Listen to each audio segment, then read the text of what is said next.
about your story there. I know you grazed over it there a little bit, but you've told it before, so feel free. But I mean, what is it? And we don't have to necessarily get into all of the great details of it, but the enormity of what you went through and why you're doing what you're doing, people need to know. So maybe if you could Yeah. reiterate that. It's been a while. There's new people on here. There's a lot of other people on here that haven't heard that story, they need to hear it. Okay. Yep. Like in my own mind, quite a few years ago, I was in a family that was highly successful, and I really felt like I didn't fit into my own family. Um, I felt worthless, and I felt like nothing that I could do was good enough for them. Um, the crunch point for me was when I failed my fifth form year at school, and I was publicly humiliated in front of my entire school because I had to repeat the whole year again. Um, so fast forward a few years, I had a bad day at work, and I got a written warning for an incident that I didn't do, and I took it really personally. So I decided to go out drinking with a few mates, and as I did, I ended up getting separated from these mates, and I started walking along a set of railway tracks. And each step that I took along this set of railway tracks brought up all these past emotions where I didn't fit in, I felt worthless, and I was just the black sheep of my family. And I made up my mind in that instant that I was going to end my life because I felt like my life was a pointless waste of time.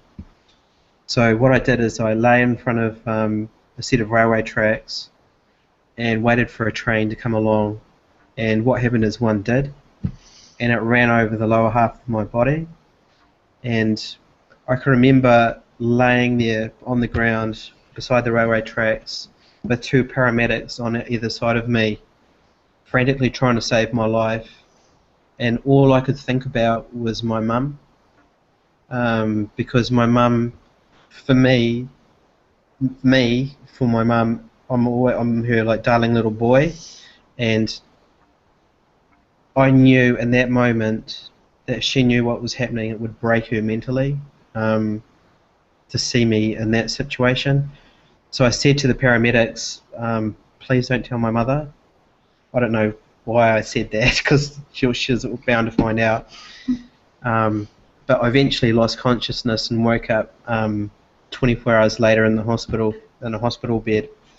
And I can still picture it right now. There was a nurse standing to my side or the left side of me, and she put her hand on my shoulder and said, "David, do you realise what's happened?" And I said, "No, I've got no idea what's happened." And she said to me, "David, you've been involved in an accident.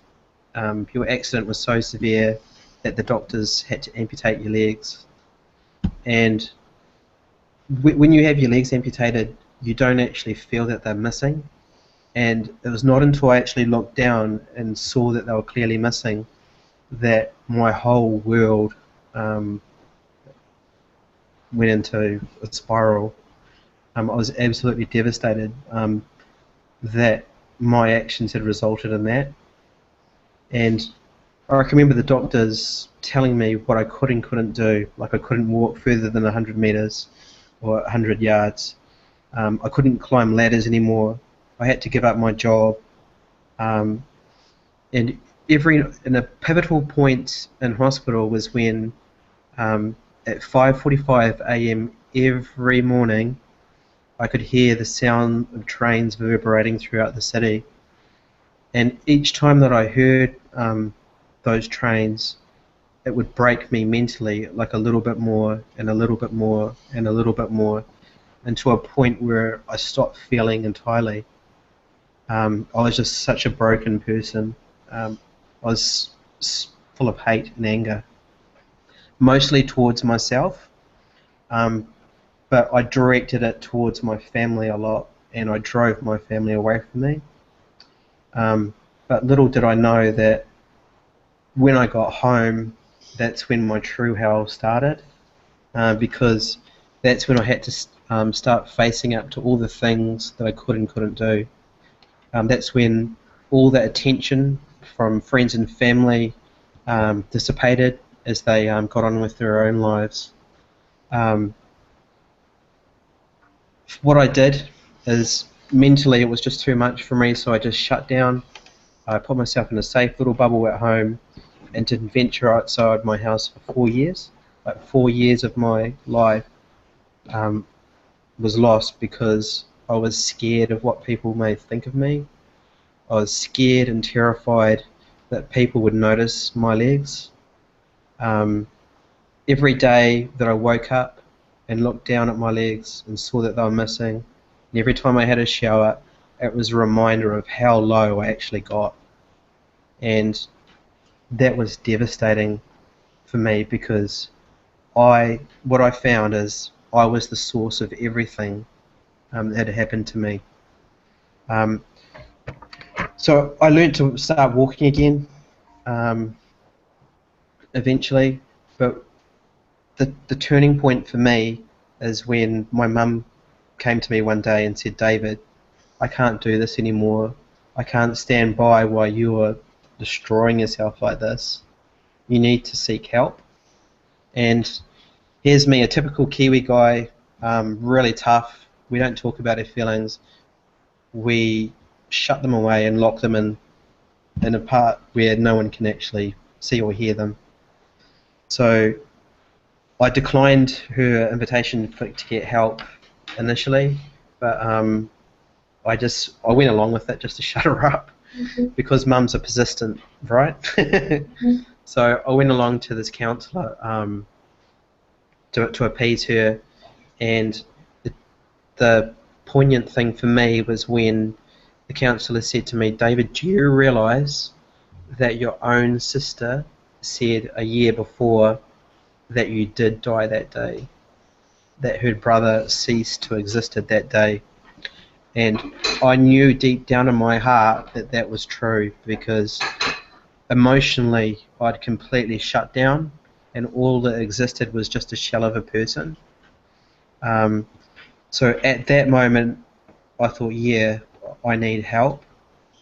So what I did is I started some personal development stuff, and I got to see just what a load of rubbish that story was that I had, which was when I felt worthless. I felt like my life was a pointless waste of time, that I didn't fit in.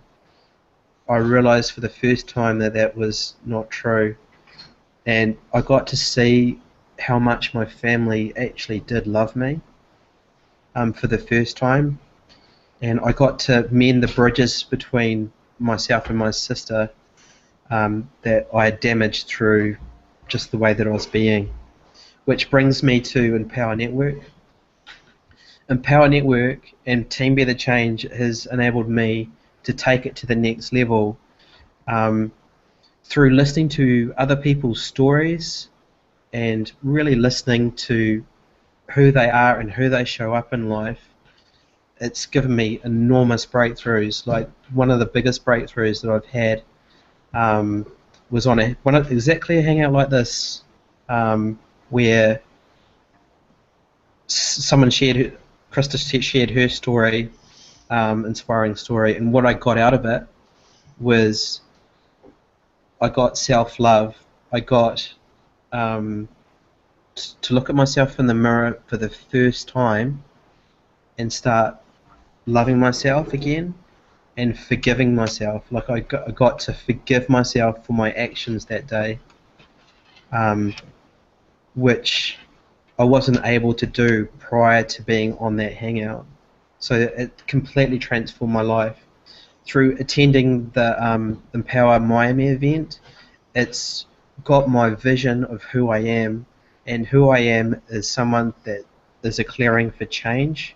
I believe that everybody is worthy of life, no matter who they are, and now Empower Network and Team Be the Change has empowered me to go out into the community and start speaking my vision for change,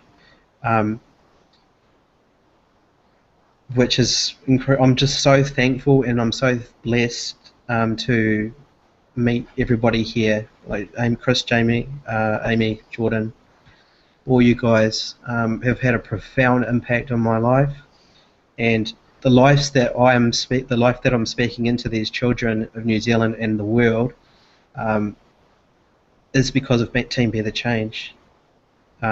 It's made me believe in myself that I can go out there, because I know for a fact that if I had someone like myself being there or caring enough about me to start a conversation at the time, that my accident would never have happened. So for those of you that are sitting on the fence with Empower Network and Team Be the Change, you've got to get involved. This will change your life. It's real. Like, come on, guys. Like, just do it.